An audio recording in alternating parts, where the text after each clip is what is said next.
Tapu pia moe mafia mananga o e au niu kuni afio e tapu tolotong tapu moe hau e whanua ki mtupowon tapu moe tahini kuini naspau tapu moe tama prinis kauni nisi tukotoa ukala Tapa mo e tulu mafua o e futoa ko hanga i toke lau tapi e pare mia e mai ho e me mipa kabneti anya fio tapi a hama tapi a fok tapi a liau ka mai ho e tawi whanua vai whanua Tapat tafakula ang masila Muhammad Abure.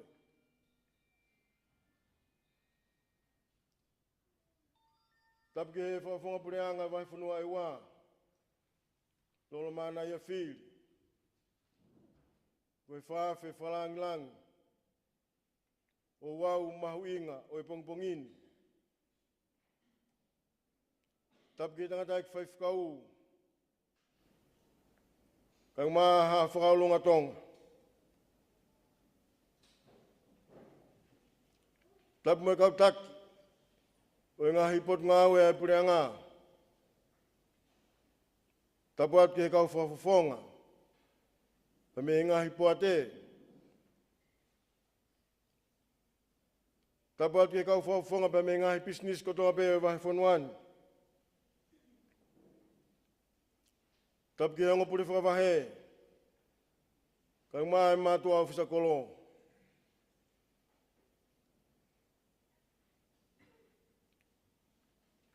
Tapu ki he ongo ofisa aku, kau puri aku, kau whai aku, kang mai tau whanau ako. Tapu atu ki he mātua tau whanau, Whahaya e pou, ke tau whanau i he whiawhin, i he pongpongin. Tapuat, ki he whaifi, kang maa ka wifi, a kolis ho whangahau. Tapuat whoke ngai loto whare ko toa pē. Tau kau whakataha mo ki mautolu i he o pē. Ko hia ko e polo kalama. Me holo malau i he pongpongin. Whakatulawat masila mo i talakakato hopangai. Kaya tā kia whia mo ngalu. Ke whakataulama e polokalama o e pongpongin.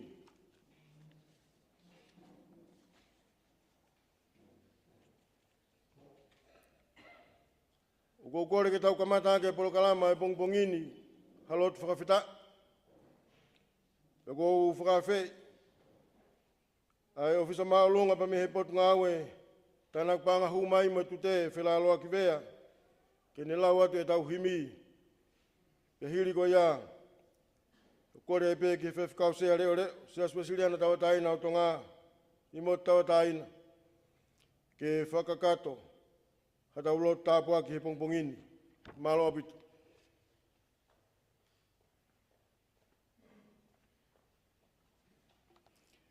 Ko e wholawholahi me ka mata aki, e tau polokalama wike tuku hau e pongpongini, ko hono tolu nge au ono ngofulu mātaha, tolu ono taha ke mo mea hake tau hiwa. E ke tau apasi amua, he koe potu tapu eni, o kuiheni ai o tua, he eiki o univesi, o tau ki ai alangi, o kune poupou mo mamani.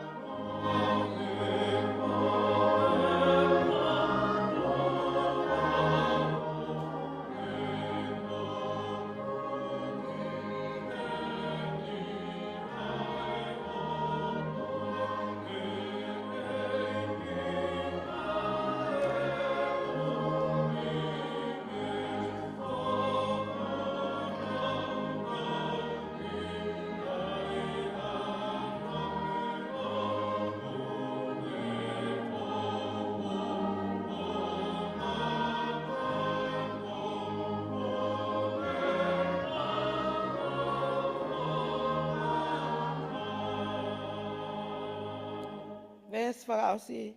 O ku iheni ai o tua, koi o tua o Isleli. O kei tupe atu unga, o kei mau ai Palomes. Tau lotu pe o ilo ai, tā koe matapa o langi.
Tau nunu mua ke o tua i e lotu. Tupe mua ke whaonga tupe, ka haole soni o aho koeni ke o mia, ke whamaunga mi ai, ai lotu whaftai o e pongpong koeni. Sa me te au whango fuluma ni ma, vesi uluaki ki e walu. Whakaukau ufotu mai, ke tau whahi ki o tau tui o tua. E tau unu ke o tua i e lotu. Tua maf, ai a Fiona ko koe a ko mautu i o tua, pe o koe pe iau tau ke atu kia te koe, ai whakapapa ia pa moe, whakahiki o tua, ak mautolo e whainga o e tangata. Uk mautolo e ni ko whanau, i o koe keremutu pa moe lo kau. O kuki ki mautolo e whatsame o e pongpong koe ni. Ko mau whatongia whatalu ke whakahiki mo whalangi ai a Fiona ko mau o tua. I o koko ia e tu i o tua, o whaike ai e huu pa mo e punou, ak mau tolu e mamani koe ni.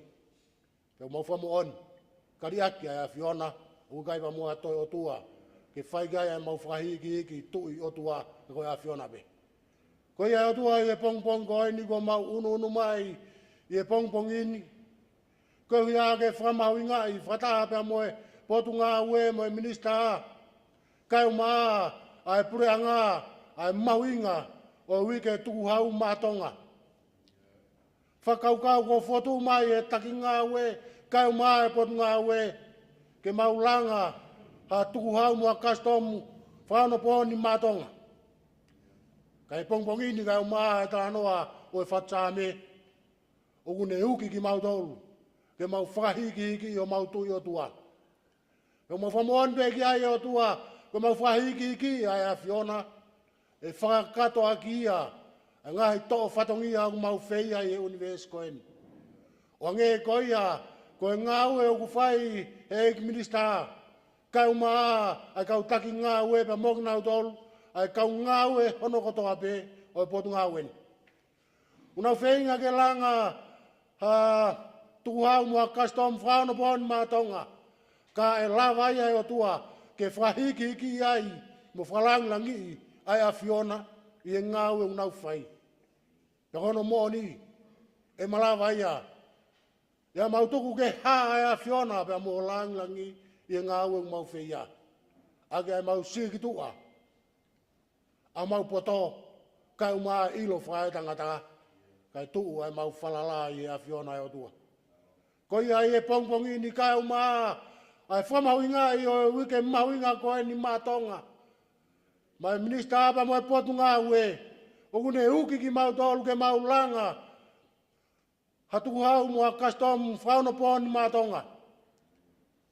Pe malawa ia, i e hoko ai a Fiona, koe tūki mua i e mau mea hano kotoa pe i e universe koeni. I e ngā ue, kai o maa e whahoko whatongia o whahoko, e kau se wāniti kai o maa, ai kau kaunanga whahoko ngā ue e potu ngā uen. E malawa ia, ke tūki mua ai a Fiona, pake mau whahiki i ai a Fiona, i e ngā ue, o ku whei ai e mamani koeni. Koe e au tua mau lotu ka te koe, i e pongpong koeni. koe huia. Heu kei whala koe fie pea Fiona, ai tamatu i kai o maa, ai whare ha moe ofo. I whalau maari ai pare mia kai o maa, ai kau ngau ai prea ngā. Pe o whare rei uha, i e presidenti kai o maa, ai kau taglot whakaristiane kotoa pe i tonga. Moe whaamu, ke whahiki hiki i, mo whalang langi ai pea ai a Fiona, ke tūki mua i e mea kotoa pe, i e ki pureanga koe ni o tua. Koe ni o tua ai ngā ue anga, o aho koe ni kai o maa, whamana tua, o wike mahu inga koe ni mai potu ngā uen. Tauange o tua ke hoko ai whatongia, ku mau whea i e wike koe ni. Koe mea pea ke whahiki hiki i, mo whalang langi i ai ai a Fiona. Tua e, tāpua ki mai amua ai whiohi, ko mau kamatani. Pea ke tuku ke mau whahiki hiki ai pea a Fiona, pea ke hoko ai a Fiona, ko e tūki mua. I he ngā ue ko mau wheiani. Tāpua ki mai a, ai minista kau mai potu ngā ue, pēki e pure ngā ue, pa mongi nau tolu e kau ngā ue potu ngā ue. Whakaiwia mo whamonu ia ki nau tolu e tō whatongia u nau whia. Ka ke mahino, o kei tūki mua e pēa a Fiona, i e mea ono kotoa pē. Tāpua ki mai a ki ai whakalangilangi. Ka kai whafonga pureanga e vai whanua, kau maa e tū ke poupou, ke tamatui kau maa e pureanga o tonga. Ni kei mauiwi, o mau malo i ai, e whahako e whatongia kotoa pēo e vai whanuan. Tua e o mau tolo eni kai o maa, ai te fua ko mau wheiani e pongpong ko eni. Tawangi ke lang ia, pa ke hake aki ai pē, ai a Fiona, i e mau mo'ui e taimi hono kotoa pē. Pea ke mua ai a Fiona, o ta taki ki mau tolu, kai o maa e hala whanonga e aho ko eni. Ka tuke o atu ai lang mo e koloria mo ai a Fiona, pa ke o ngona e mau huoka kua tau.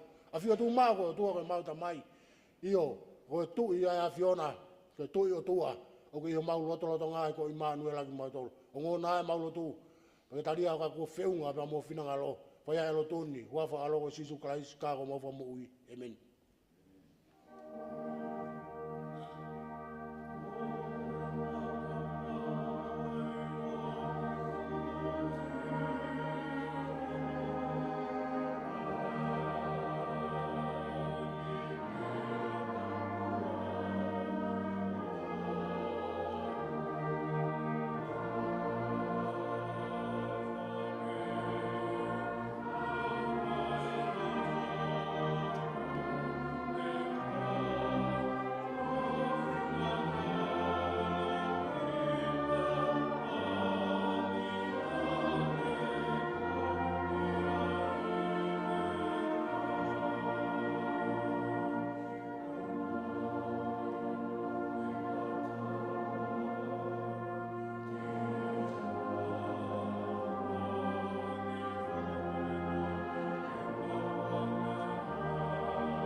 malo ki tangata ki whaifkau, i he lotu lelei, ko tataki aki, ai o au mahuinga o e pongpongini. I he momenit koe ni, whaam ke whakawhe, siwesi kupu mafi, ko e pure, o e potunga o e tuku hau, ai ma ai kastomu i he wahi whanua e wā, kene whakakato, ha talitali lelei, ma e whawhalangilangi ka ma e hui ki whakawhe. Malo.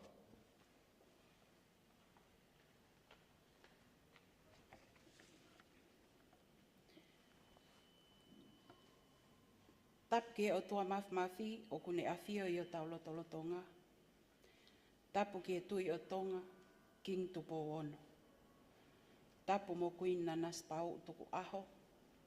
Tapu mo pirinis kalauni, pirinis tupo toa ulka alala, mo e whale o e hau. Tapu ki e eik pale mia, mo e hou eik me mipa o e kapineti. Tapu mo e whakafofonga pure anga o e vahe whanua e oa, lolo mana i a whili, ko e whakawhi whakalangilangi o e polokalamani. O kou kore, ke tala mo ka pui ai au whakini, ka whakamalu atu he tala kakato o e whanua mo lotu, ka whakakakato atu ai whakatongia ko e ni. Whakawhetai ki he o tua mafi, he whainga maalie o mo ui, o tau inasi ai, ke whakakoloa ai whakataha angani. Koe mata i koloa o e ahoni, koe mo ui, ko ne whoaki o whakawhekita ai ki tau tolu, mo e ahona tau anau ki ai. O kou whia ke whakafofonga i atu, ai eik minista o e potunga o e tāna paanga hou mai mo e tūte, pule lahi, mo e potunga o e, ai tari lelei, ai whitu una, whawhe whalangi, ke polokalama o e ahoni. O koloa ia ai potunga we, he tali lelei e he whitu una, ai whakaafe, ke mea mai ke whakakoloa ai polokalamangi. O tali lelei ai koe, tangata e whewhekau, he tuku taimi, kai whakafofongai mai ai kautaki lotu, we whahe whanua e wa.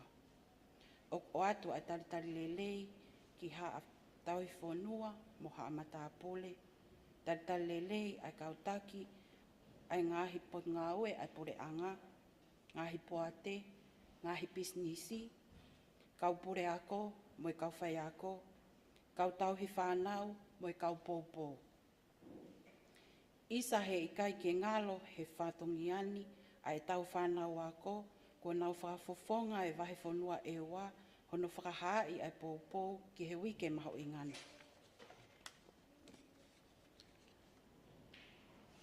Ko e tau aki eni e fitu a hono whakahoko ai wike tuhau atonga. Ko e ngahi tau ko hiri na whakamaunga peki tonga e iki ai ngahi o wau ko toa o wike. Ko e tauni ko whakamaileua ai laka e potunga we ke whakakaua tuki ai ai ngahi o tumotu hono katoa ngai o wike maho ingani.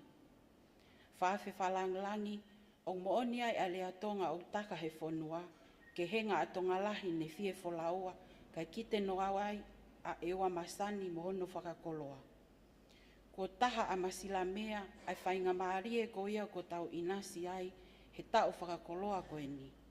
O mahino he whatu ai polokalama o tau, o whakaamo ai potunga we ke whakamahi ngai ai mooni ko ia o fie mau ke tau whakataha i honorere aki ai fuka o tauni.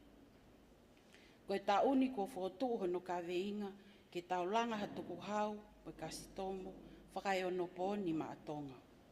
Ko e langa koe ni tene hiki ai ai tuunga whaifatongia ai potunga we, tene unuaki ai ai tuunga whalala ia ai potunga we. Io e toi longo mo uiange ai ai whetauhi aki ai ngahi wā whakai ngā ue, e ola e tauhi wā ko ia o haasino ia i ha whakaapa-apa mo tokai, e o atu maki mō tolu kau totong tuku hau o i whanua, pea e kei hiri o ai pe a lerei taha au mō pot ngāwe. Ko e tau malawa pe o taha whakataha e tau pate, e ngā holo ai hono alofi e kaweingani, pea e hiki tō ai ai fua whatongia ai pot ngāwe, o kakato ai ai amanaki ke whakao e nonu pōni ange ai tuku hau mo kastomu i tongani. Me i heni, o kutui ai pot ngāwe tene whanau i ai tuunga whalalaanga, Pea I kai ngatai ai tokoni ki he hoa ngā aue o potu ngā aue, ke toe lele iange ai wāwhi ngā aue aki I he tuunga maalunga au pito ai whakahoko whatongia maatonga.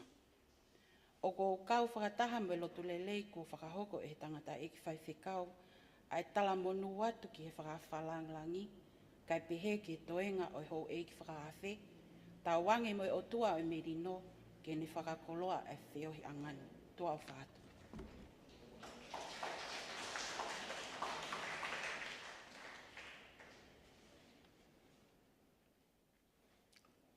Masila ko korepeke hoko atu e tau polo kalama. Ko konga o e whaamu ke ngā we ke ausia e tau mua.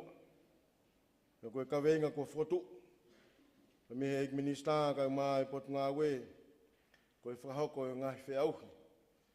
Ko ngahi whiauhi ko ia whawhalanglangi na e whahoko ai e whiauhi.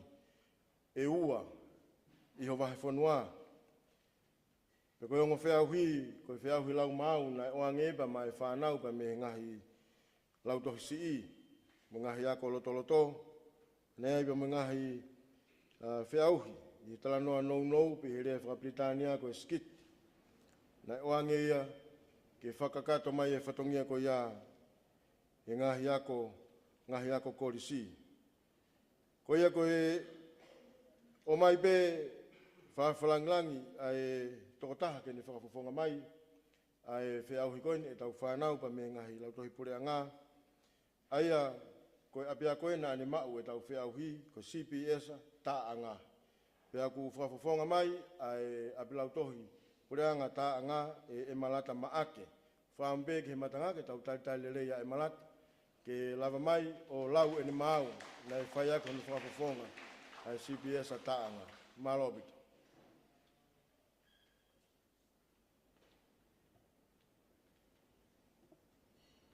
Ko ku ingoa ko e marata mui o whamaaki. Ko ku tau o ngafuluen. O kuau kalas nima I e lau toi pure anga o ta anga. O kuau loto fia ke ukau I e polo kalama lau mau. Kawe inga. Ke tau langa hatuku hau mo kastomu whakahono poni mātonga.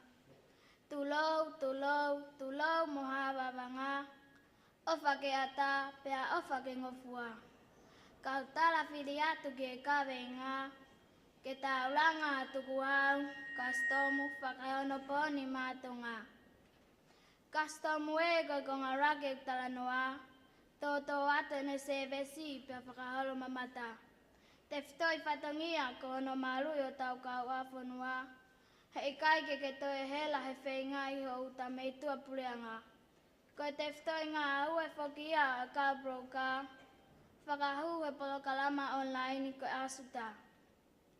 Ta ofi ho hu mai e koloa tapu, he koe tae ofa ia mo manu. He te hua koe I malai wakapuna mo wafu, ke ilo koe misinis ke nao. Tuku hawe mono te whitoi whatongia, whakapapaui o tānake pa anga hu mai whanua. Peseti e tahani mahiri whaki ki he mau inga e koloa, ngai business lesita, Siti, totongi e mahina kotoa, ngā ue aki e polo kalama I text o whaingofua. Hau ke tā o ke whare koloa o e wani, kua whakatu mai ai misi ni tal totongi. Hiri o whakatau ma wai ho risiti, lava ai ke sio ki e text o tānaki. I kai ke toe hela wherere aki, ex-pay api o lomi, seni angaton pe ki honau ofisi. Te ngata he si te laulea, ka whoki au ke chipi e sa tāanga. La langa hatuku hau mo ka stomu whakaono poni mātonga, ko si o fia ia hatonga tumari ki anoia. Tu awhat e malata maake.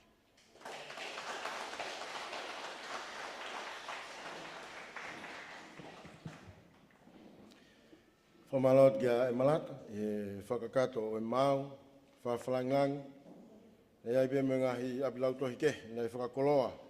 Pea ku tauhia I he rekoti, a e potu ngā we, ko uhia ko e matai koloa, ke he whaihono whailonga e mahuinga. E tō kakawa ko whai, he whanau pa me ngahi ako lau tohi. Whenga maari ko ni ku whambe ke whaia e kore ki he whawhalanglangi. Lau maari le leipe, ka e whaki ange mua e ngahi pare. O e whi auhi i he wahi whanua. Lako whamorimore ki he tokoni purelahi, e potu ngā ue, tani ala sila. Ke tokoni beba mo e ofisa pa meitonga. Ke pāsi atu e ngahi tohi whakamooni ki he whawhalanglangi. Koe ngahi pare koni na e whaki pe ngahi pare ki he uruaki ua pia mo e tolu. Pena iai rewa pa mo ki nau tolu kotoa pena nau kaumai ki he whiauhi na iai o ki iai pe pa mo e whakahounga. Koe whiauhi lau mau koni ai whanau, whawhalanglangi, koe ngahi lau tohi pe e wha he wahi whanua na e kaumai ki he whiauhi ki lau mau ai ngahi lau tohi si i. Koe pare uluaki aveia ki he CPS-a taanga. Whamorimore ha whawhonga ke lava mai o mauaki.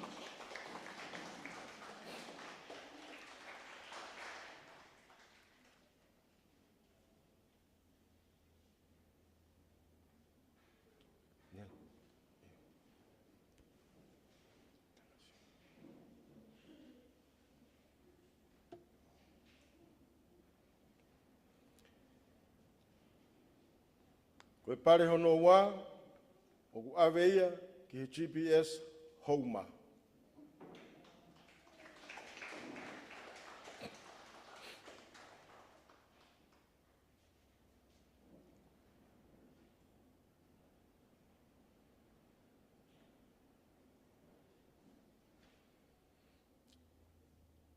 Koe pare hono tolu, o ku aveia ki he GMS Hangaha.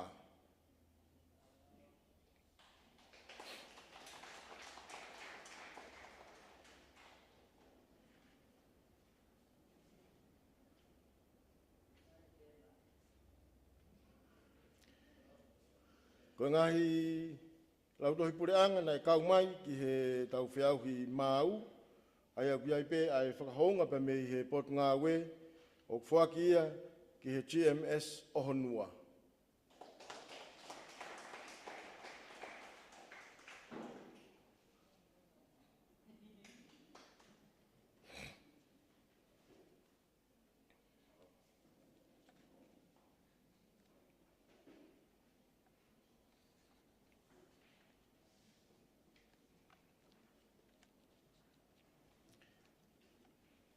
Koe whiauhi koen ke ngahi tala noa whakatata no pe koe skit.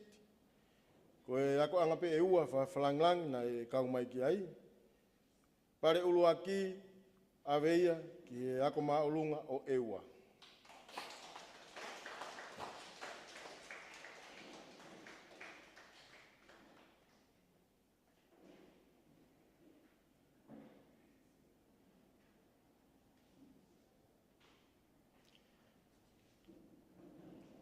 Koe pare hono wā, aveia ki he kolisi ho whangahau.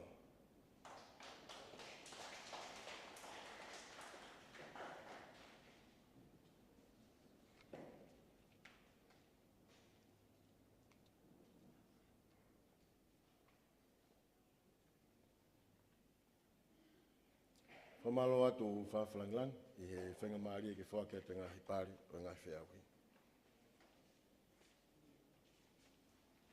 Hange pe koe nei whaikia e lawe ho e kwhata, koe whiauhi koe nina e ako anga pe e ua, ki whiauhi skit.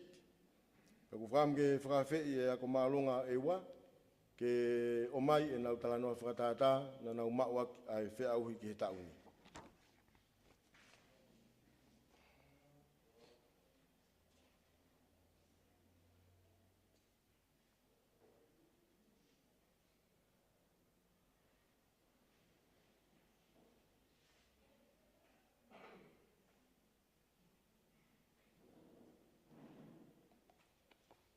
Whawhalanglang, no tonga pē teu mai ako maalonga e wā. Whampe ko e ngahi whiauhi, te tau pē lau māu, pēr mo e whiauhi skit. Mahino apita ngahi sevesi o whakahoko e he pot ngāwe, i he wā tukhau, ka wa kon ke kastomu pe mo ngahi me ngawe o kuna ngawe aki kana fampe ai fe au hia o tauni ke lava ke tokoni mai e whanau hono whakahau ata mai ha whakaukau pe mo fonga e malama ke hiki tō ai e ngā aue koen ai potu ngā aue ke tō e whakai ono pōni ange ai ngā aue ko ia i he tauni. Ko ia ku whaipea e whakaamu ke koe resoni koen e whakahoko atu he tau whanau e tokoni au pito ia ke ne omai koe angain e nau whakaukau ai hako tupo e whanua. Kako ki nau tolu te nau hoko atu hono alofi ai waka e wahe whanua kang maa ai pure anga ke nau wakai ki whaunga o nau whakaukau e hiki tō ai e fua whatongia ai potu ngā ue. Whambe ke tau korepeke he matanga mo whamorimori ke tau taritari ai ako malunga e waa ka tau paspas. Malobi.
Mau kare ke mau whangate ngai tā whātap ko tā peko a whaket me mua ni, ka e tā mau mau toro, e he apea ko maulunga e wa, ke mau whahaukata ki whātātā, whiwau muna mau inga, e te eke e te taritotongi e te whātau ko tā pe.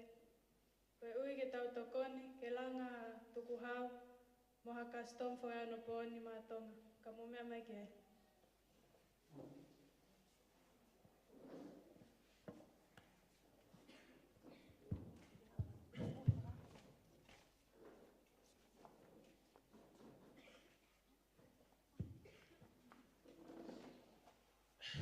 Oi we.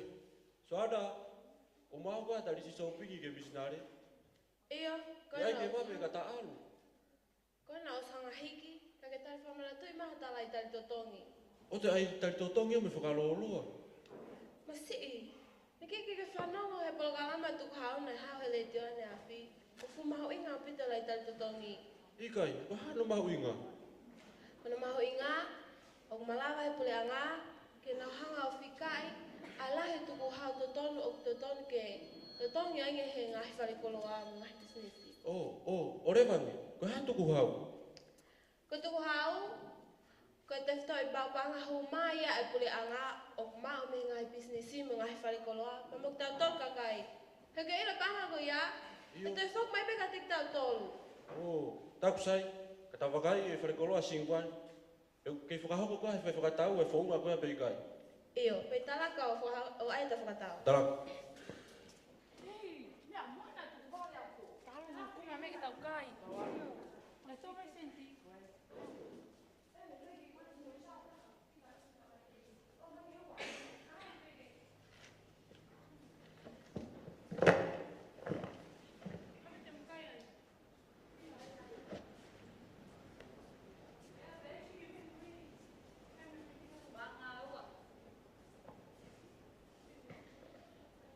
Eh, Suana, sa ta ko ke fai whakatau, koe ke ngawe aki misini. Wa aki pe ka kureita pa u. Kia hala i tali totongi ka fai whakatau. O ke whakatau ka ngā hulu e mea.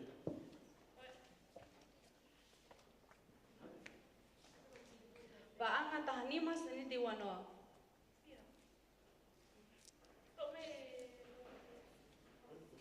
Malo.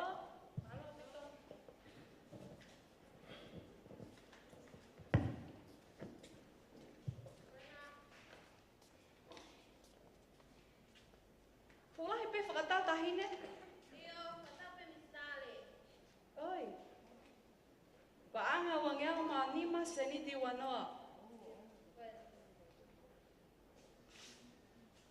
Malo. Malo aku tahu ya.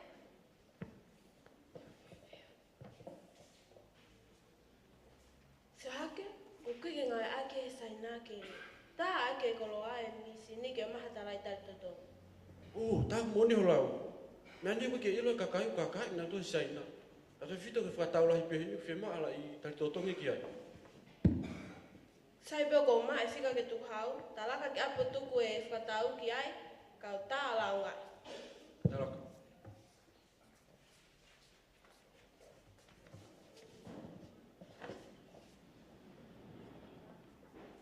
Lo mia tangi ko fika ko e no val no ta. Porque mai ken ke ta ko fina me an ko ni ka ko tia.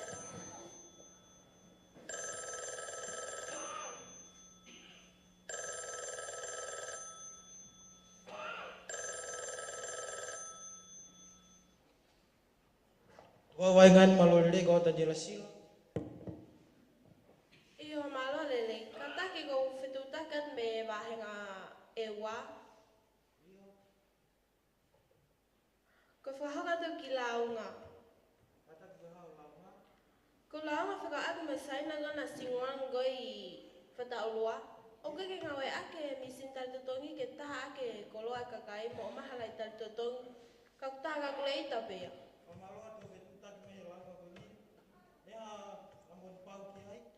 Iyo ko fevitio pena ayoului. Iyo kata kesen meke email ko csd@revenue.co.io. Taniela kata ko mo kagelau to lau imangi mama lepe. Kata ko send meke email ko csd. Iyo. Iyo. Revenue. Iyo. G. Iyo. O. Iyo. Dot. Iyo. Io. Koya. Iyo koya pe. Malo tu fituta mai lama ko ni de malo le ke ba beta. Iyo malo au pito Oke poto hono mi emaili. Iyo, pila ma emaili kau senia. Ko emaili ko csd@revenue. Iyo. csd@revenue.gov.to. Iyo, kon ko si senia. Iyo, sai.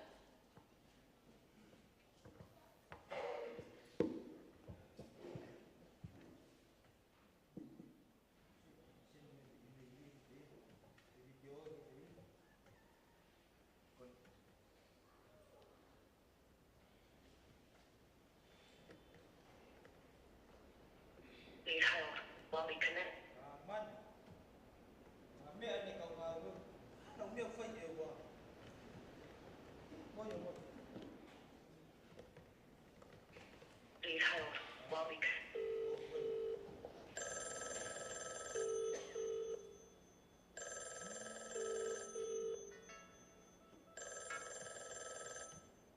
Tukhawa hengan malo lele ko siwes mafi. Kata ko mo mo de fituta ka ben family office no barofa. Iyo. Kawat kami lawan na kau ni de jena. Iyo. Koe lawan kawat kami falkolo asimwa ni fatawa ewa. Koya. Ikai gen ngawe aki ai misin tali totongi ka ngawe aki pe calculator ke fakatau e kakai.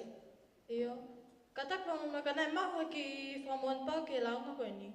Koen te fo eti atu ai fo video Pea mo e tohi mo uage mo ngau le kai waweta. Fe mau ke solo wa palopare ma ni. O iyo, pesa e toki fau ete me ka mato ngau makia. Iyo, malo. Son, siya ke printa toy me toy mo wakatala ka kaya kakay ngalaman ko ipuan po.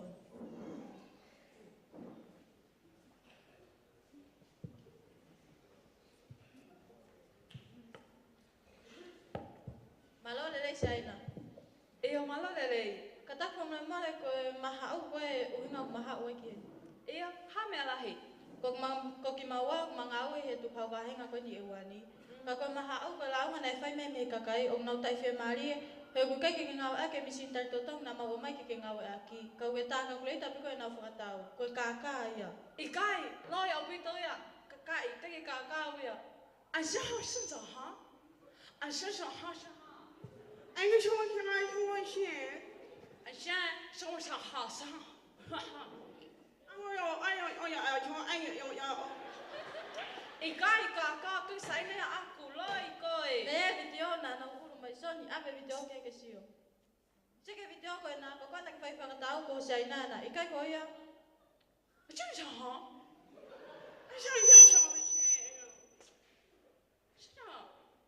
Sao hả? Iyo sainan aku. Sainan aku patau lua. Kaya ko hawa na kiki ngaw ake misin ta totong na mawat. Fakapiko fakahela ngawe aki. Bika ka hela to me to mo wakien.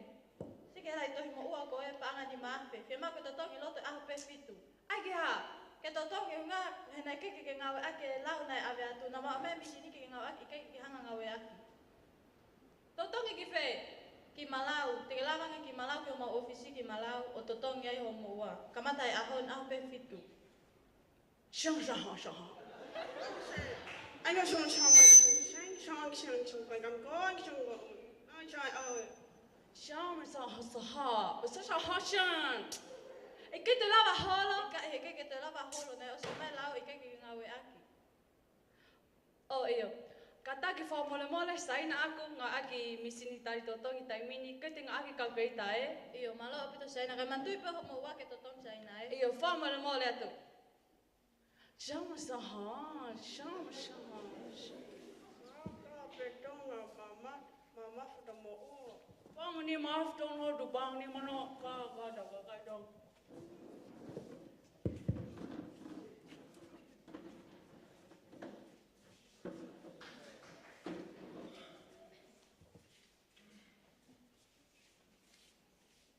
Koya kai ngai wa mo fatawa ngepene ate fekau koya honi. Ai mahu inga mo eke mo tari totongi yo mo fatau ko to ape oge mo amanaki te mo ka mai ke tau ngawa pakataha ke tau hanga langa tu hau mo custom matonga pakai on matonga malo pito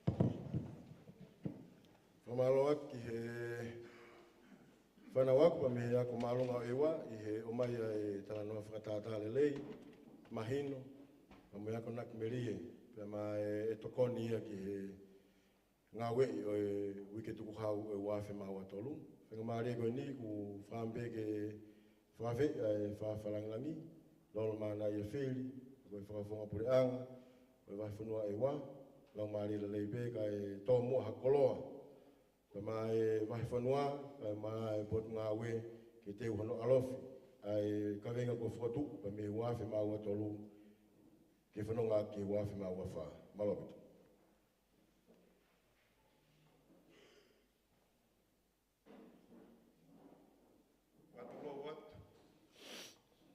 koe aho ni koe aho pe fia koe aho e whakawheta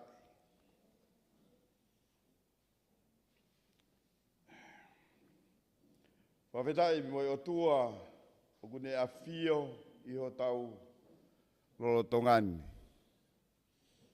Tapu moi hautoka e whanua, kingi tupo ono. Tapu atu pia boe tahine kuini nanas pau tugua. Tapu moe hoei ke fonua. Tapu moe ek paremia. Patapu atu ke ongo pure whakabahe o tau I heni I he ahoni. Ao whaki e tala whakatapu, pe ko kore ke uhu whangatu, he tala kakato e whonua, pe moe lotu. Kai ata ki a te au, ke whakakakato atu, pe ai whatongiani. Whawhetai ki he o tua mafi, ko tofa hala, maari e ko ne whai, o tau kau whataha e katoanga o e ahoni. Ko e ahoni e tohu ia, he tohi noa, ai wahi whanua e wā, he fufua taimi eni, ke whakahauko ai e wike tukuhau I ho tau wahi whanuani. Ko e makamaire mahu inga eni, ki ho tau motuni. Ko tauni, o ku whakakaweinga aki, ke tau langa hatuku hau, mo e kastomu, whakaenoponi, mātonga. Aia na mau kamata aki e malanga, I e aho sāpate ui kōsi. Whawheta. Ko e ui o e tauni, ka inga mo e whanau ako. Ke langa ha whanua tū loa, o fie mau haka kai. Hangahi whamiri, hangahi kolo, hangahi pisinisi, hangahi siasi, hangahi ako anga. Hangahi klubu whakakolo, ki tau, kau whakataha I he tauni, hono langa, ki whakaono pōnia ki e fua whatongia, ai potunga ue. O tau mono ia, he o mai whainga maari e he potunga ue, ke tau kauang e hono langa o I kawe ingani. Hange pe ko ia, o mumea I, ko langa kotoa pe, o taktaha pe hono ngafa, ke whakakakata. Ke tā hono mape, ke o mai nau, ke langa pea ke tauhi, mo whakatolonga. Ko tala noa be a ipseri, o ku taha pe sino, kai kehe whatongia. Pe hei kai, ke whakaono pōni e tuku hau mo e kastomu, ka pau e I kai lama, ho whatongia mo ho whatongia, pe, ko e whaka ngaloku e whatongia e potunga ue. Ko e whaka anaua ia o wikeni, ke tau langa ha potunga ue o whaka ono pōni. Ko e whaka kau e langa, o fie mau ke iai hakakai ke nau whakahoko e langa. O fie mau, mwe nau ke whakahoko ake e langa. Pea koe langa ko ia, ke aonga ki he kakai e whonua. O maari e tala noa, e whao mau, me tala noa, whakatātā he ngahi whatongia, o e potu ngā ue. Ako e tau kau whakataha, pe e malawa, ke hiki tō ai e ngahi sēvesi. Ko e ne whakae ono pōni ange ia e nau sēvesi, ko e ne whaingofu ange ia, e tau whengawe aki, waweange e tau ngāwe, pea si e taimi e tau tatari. Pauange, e nau whaunga ngāwe, pea mālohi ange, kono malu I e kau āwhonua, pea whalala anga ange, e tau potu ngāwe tuku hau. Ko e ngahi ahoni, o ku hiki, pea saiange sēvesi ki he kakai, mo ngahi kupu whikau aki. Ko ne toilele iange mo au si ai ngahi whatongia te whito e potu ngā ue, ka koe tō kaki ko eni o kua ame. E he potu ngā ue ke kamata hono tō, he loto e whānau, Kako ki nau tolu ia koe hakau e kahau. Pe koe whanua. E ka inga, koe pore ia e popongi ni, o ku matu a mahu inga au pito e tau kau whakataha. Ke langa e ngā weni ke whakaono pōni. O kua e potu ngā ue hona ngahi ngā wha, pe a taua ho ta ngawha, kai ngā holo e lere, e tānaki, mo e whakamā popo e tuku hau. Pea hiki tō mo e fua whatongia, o tō e whakalakalaka angi, whakaeono pōni. Whamalo atu ki e minista, mo e potunga au e tuku hau, mo e kastomu, mana tua mai ho mauahe whonuani, i he wike mahu ingani. Ko whetaki nima, ko tau whai he wike ni, ko whakawa e lele ia ki ka au, o e tau whengawe aki. Te au fie fia wa whanua e ua, ke whai ho mau lele i taha, whapapau e au sia e tau mua, o e tau ni. O kou whafofonga atu, ai wahe whanua ai tala monu ke e minista, mo e potunga aue, wike tuku hau i he weekend. Whatawange be mo e keresi ai o tua mafi, ke ne whakapulu ai pe ki moutolu, he fua whatongia, ke maa bobo e tuku hau e whanua, ke whakakakato aki, ai whatongia, whakatau, ai pure anga, ki e whanua ko tonga. Malo au pito, tua whatu.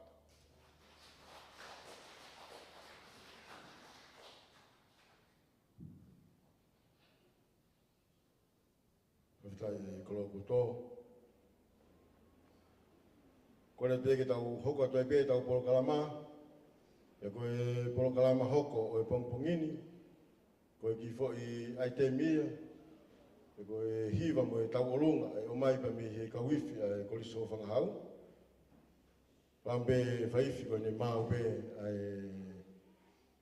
aite koe ni pe o mai rewa. Hiri koe pa tau toki hoko atu ke tau rea whamalo pa mi he tongan CEO. Malo pito.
malawat ki he faifi ka mai ka wifi.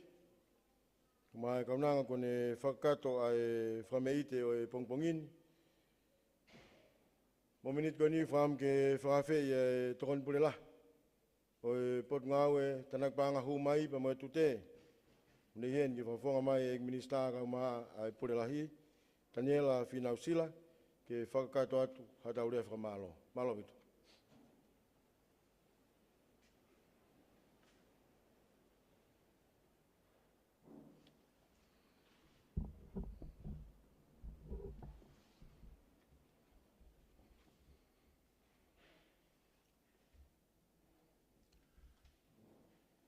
Awasia ki he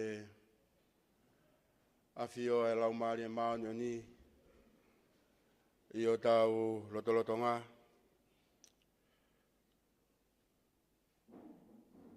Tapu ki he api ko hei lala tangitangi mo e hautoka o e whonua ki ngtupo wono ka uma e whare haa mo e ofa.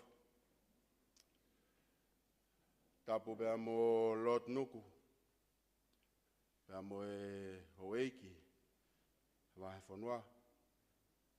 Tapu mo e ikpare mia, ona polo ho kawa me liku, ka uma e hoeiki ni star kapneti. Tapu ki e whawhalangilangi o e aho, ko e whawhonga pureanga, o wahe whanua e ua, olo mana ia whiri. Tapu mo e tataki whawhikau pure leo leo se aswe siriana. Whawhikau ti mote tawa taina. Au maa hawha alunga tonga. Tapu mo e whawhonga wharearea e wahe whanua. E a koukore atu. Ke hufanga i ngahi tala whakakato mo ngahi whakapaapa. O e whanua mo e lotu. Pakoukore ke u whakamalu atu ai. Ke ata pa moe motua koeni, ke u whawhangai atu, a e egnista e potu ngā we, ona polo ti o whirius ti weti. Ka uma a e purelahi, mai kolo toka ngasinga. Pepe ke toenga o e kau ngā we, a o mo potu ngā we, tanak panga hu mai, pe moe tute, e whakakato atu, a e lea whamalo koeni, i he lava lelei, ai wike tuku hau, wae whanua e wa. Koe aho e ni ko ngāhu e siova. Ke tau fie ai mo pata. Tau haka he langi ko tau. E ke iope mai ai ofa e o tua. Ke tau whamo oni ai ki rea ko fatfatu e sa me. Ka ne tai ua. Ai kau mai ai iki ke pehe ai taurea mo e tau whamoni i he pompong koeni. Kane tai oua ai kau mai ai iki. Ko tau ho tau langi i he pompong koeni. Ko tau kau i he lau, pe tau lau i he kau. Pe tau lau aki ai klesi ai o tua. Ko tau tai maari ai i he pompong koeni. Ke ona pea e koloria, pea mui langlangi o tai ngata, pe tai ngata. Ki e whawhonga pure anga, vai whanua e wā, ono mana ia whiri. Ko te mai kina ke hualela whakamalo ke wheituuna. Ko hi he kuo tatau e mau amanaki, mo mea ko mau mamata ki ai i he weekend. Ko hi ko poupou ko whai he wheituuna. Kau maa, ai kakai e wahe whanua. Ho mou whie ka whataha, mo whie haa mataha, pa mo e maa i moa atu pou. Ke lava ke tau hake ki, ai ka veinga ko whotuu e potu ngāwe, ke tau langa atu hau, ma kastomu, whaka ono pōni, maa tonga. Hange ko mea, ko ke whakao ko, neonga ko historia a honi, pe alo tari mei mua. Ka kono ngā we i, ke tuholoaki ai kalofiama, ko tauhanga o whakawhisiki he ahoni. Ke tu ola ke ahoni, ka uma ai tō tangata. Ke whawhena pasi ai huelo ko ia. E hoko ia, ko mama, ke ni kawala ai whatongia ai potunga awe, ka uma ai wahe whonua. Ko whafonga atu, ai potunga awe, Māloho tailere whatongia aho, māloho poupou. Whatawangi o tua mafi, ke ne tāpu e kina koe, whakaivia koe, ka wigo ngā whatongia o whai whalala mai kia ia pure anga, ka o maa e wahe whonua, ko hi koe whatongia no tataki o e wahe whonuani. Ke tataki whawhikau pure leo leo e sea spesiliana, ti mo te taataina, ka o maa e kau taki lotu, o e wahe whonua, ko whafonga te whamalo, malo e lotu, malo honu hufia, ai ngā aue atu ngā mātu a koeni. Malo hono no potu e ongo o rive e ua, ko tau malo hi ngā ia. Talu pe ebe mei mua ai mua. Hono takua atu ngā mātu a koeni, ko e kauanga hala ki mautolo e whonua. Hei kai to e lo ia. Hei kai te tau whakahalake e tau tolu whafofonga. E ko mea ia ne astohi ia e to i tapu. E tunga mātua koeni, pa mwe nau whahako whatongia au whai. O kumohu whiri ai whatongia, pa kumohu ahi ai halanga au whau ai tunga mātua koeni. Pa kumohu mea ape motolu ki ai e ngāhi o ngongo, ka u maa, ai ngāhi mea au koko i o tau whonua. Pa i kai te mau kalo me iai. Ko mau whatongia pe ke whai, whinga ke malu i e whonua mo whalakalaka, ai tuunga au tau iai. Tātai whawhikau, ma wha mālo atu, mālo ho maulotu. Tā koe mau kore ia, pa me potu ngā aue koe ni, au atuku ho maulotu. E koe ngā aue u whai o ku whaingata. Pea ku mauwhiri. Kau anga pe hani ihi, ke nau lava tuu, whamaka tuu, hange, ha maka tuu i tahi. Ke ne lava hake a ki ia ka veinga o e aho. E tau ngā aue, Iha ngāwe anga u whakaono pōni a hono ngāwe. Ai se vesi u whai mai kakai o e whonua, he ko nau tolu ko e tu ia o e ngāwe e potu ngāwe koe. Ko nau tolu ia u maka tuunga mea e tānak paanga a e potu ngāwe koe ni. Ko ki mau tolu ko e kau sevani sirivire pe, ko mau whatongia, ko e tariko au, pahiki ki toa e whatongia, o hange ko pore ngā aue o tau ko eni, ke whakae o eno pōni, e whakao ko whatongia au whai. O kai ko mea ngā aue whaka ono pōni pe. Kau kau ai pa mohiki toa e sevese e potu ngā aue, i e tawha aki ko toa pe. O anga vai vai, anga malu, pe whalo ai e ka vei koula e wha o e whonua, ke la langa ake ngā aue au whai, i e potu ngā aue. Ke pure whawahe, kau maa kau whisakolo. Kau pure ako, kau maa kau whai ako. Kau maa e tau whanau, ko whamalo atu. Kau hiko mou kei mau taimi, kau mou poupou ke whatongia ko eni. I e potu ngāwe. Ko viso ne mama o ia, a e potu ngāwe, whafofonga. Kau maa a e wae whanua e ua, ko mau tanu maki. Ai tau tupu ho tau whonua, koe mau tui ia, ko tui ia ai potu ngāwe, koe mahi no iange he tau whanau, ai ngā aue ai potu ngāwe, pau nau ilo e mea to tonu ke whai. Koe nau mahi no i pe mea to tonu ke nau whai, pau kulalanga ai a ongo wā whengawe aki e ua, koe whengawe aki, pau whai e whe poupou aki, mātu unga, e whe mahi no aki. Ko e tau wheto aki, ko e kehekehe a e tau mahi no, ka kehekehe a e tau whauhinga. Whawhetai he wike ko eni, mau whanongo ke lau māu, a e tau whanau, kau maa ngahi le son nou nou, ko nau whakahoko, o nau hanga whakahai mai ai, a e tuunga lelei, mo mahino, a e whatongia e potunga awe e whahe whonua. Pakai lava ia ki whanga whakahalaki. Ke mone lea na fai, e lea taitari, ke henga tonga na e fie folaua, ka ku kite no ai e motoko e ua. Hei kai lava ha whalalaka, o hu ki he tonga tapu, ka ko pau peke ina siaga e ua. Hei kai lava whalalaka, o au ki tonga tapu, ko pau peke ina siaga e ua. Pau tonu pe ia ke pehe e ko e ua, ko e ofitaha ia i ngahe wahe whanua ki tonga tapu. Hei kai hala ke pehe ko e whika ua ia, e he monu ia e whakalakalaka, kau maa ngahe monu ia whakateknolosia, e ko e ua. Ko e whika ua ia mo e ofitaha ki tonga tapu.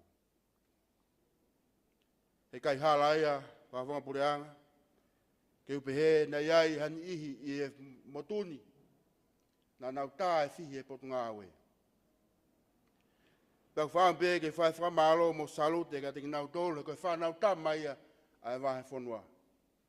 Na nau hoko, koe kau minista e potu ngāwe, i e fua taimi na mawahea i e potu ngāwe, pia mei whare paanga. Kau ai a te vita lave mau, pia mo suni a whiri.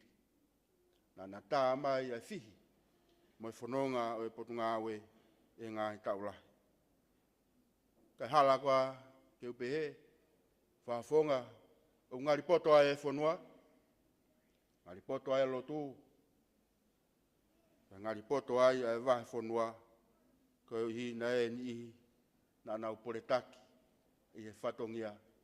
Ta ko mau mamataki ai ku haola, e hakotopu, o e wahe whanua, e whafotunga ko nau whai, tā manikina ke e mau whakaukau, anga e nau whatu e mau, kau maa e nau whatu, ai ngahiri e son no, ko tau mamata ki ai i e pongpongini.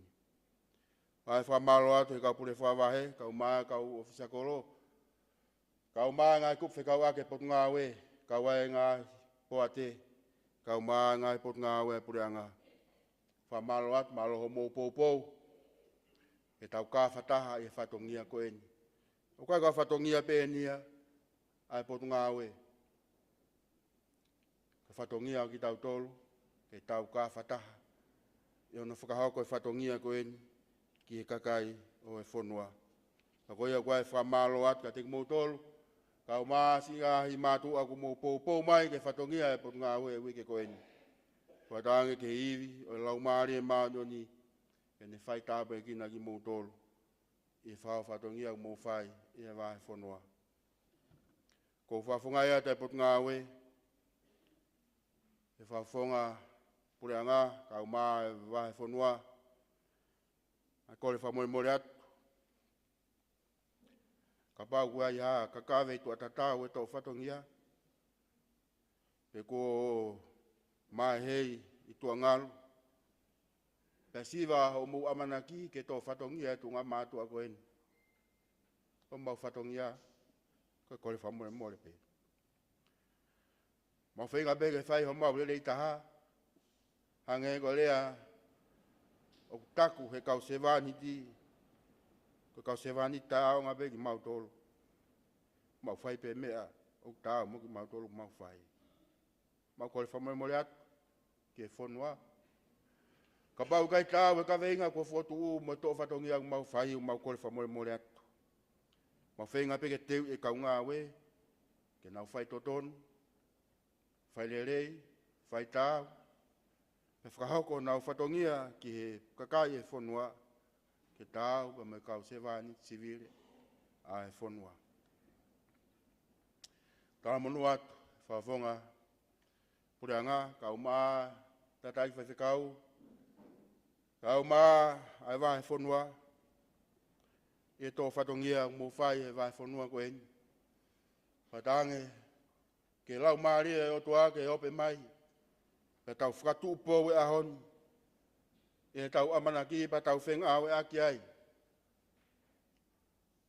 Ke tau tanu maki, ai mai moa atu pou, ke tu ola, pe aola merie, ko hi koe kahau, o tau whonua.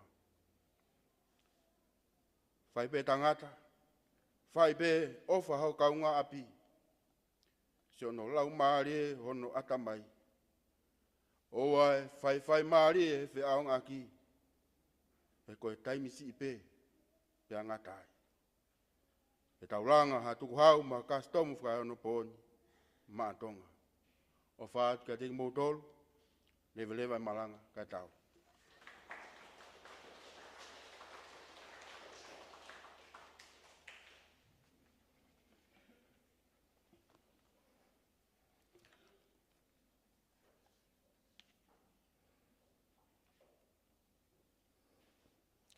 O malo atu masila. O me whainga maari e. Whia moe ngalu ke whakatau lama, e polo kalama pa kutau wau mai ki hono tau mui. O kore pe ke tau whakakato aku peha tau whamiri. Ko ia koe tataki e lau maari e mahuinga. Ke whanonga te tau hoko atu ai. Tau himi tuku, whakawhei. Ai sekretari, ai whawhonga pureanga, ofisi whawhonga pureanga. Alavina maake, ke lau atu e tau himi tuku. Ke hiri koe aku kore, ke tangata ki whaifukau, ke whai tau whamiri tuku. Malo apitu.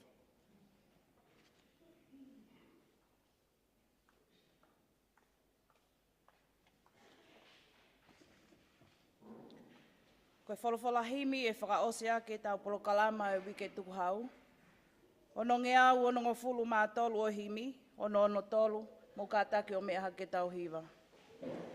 Tama e ngalo a whenai, aho ne tō ai a whā.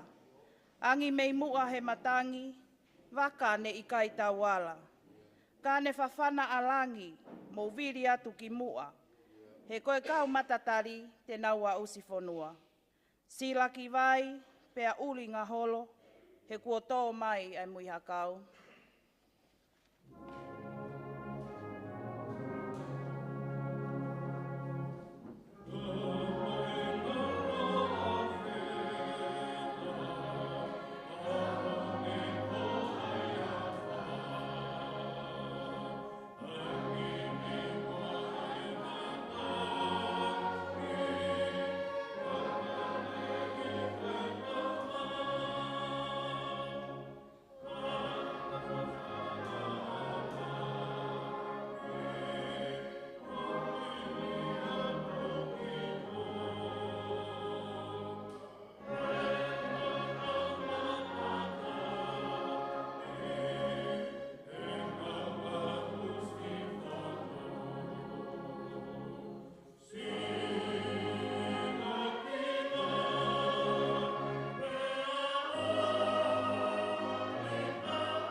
Ni atua ko mau i he taumu i ngau wike mama whani. Tau mau whatauange pe hoko a ngau e ko whea e minista kai o mai potu ngau e ko mea ia ke lang i a whiona. Tukua ke toka mai o hoi fuaga te ki mau tolu. Pea mo e whataha ngani. Pea ke tau whiohi tu mau moe a whiona mo tauhi o whaipe ia te ki mau tolu o lau i kuonga. Ko ia atua pe maulo tu tau kau mo koe pe mo mua ka mau muiat o failo tu ni wafa alo Sisu Christ ka ko mau fa mo ui amen. Grace tau e ko Sisu Christ o failo tua feo hi lau mari e ma onion no ma te mau tolu ka mai fa tangan pe fai pio ta ngata amen.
pe ua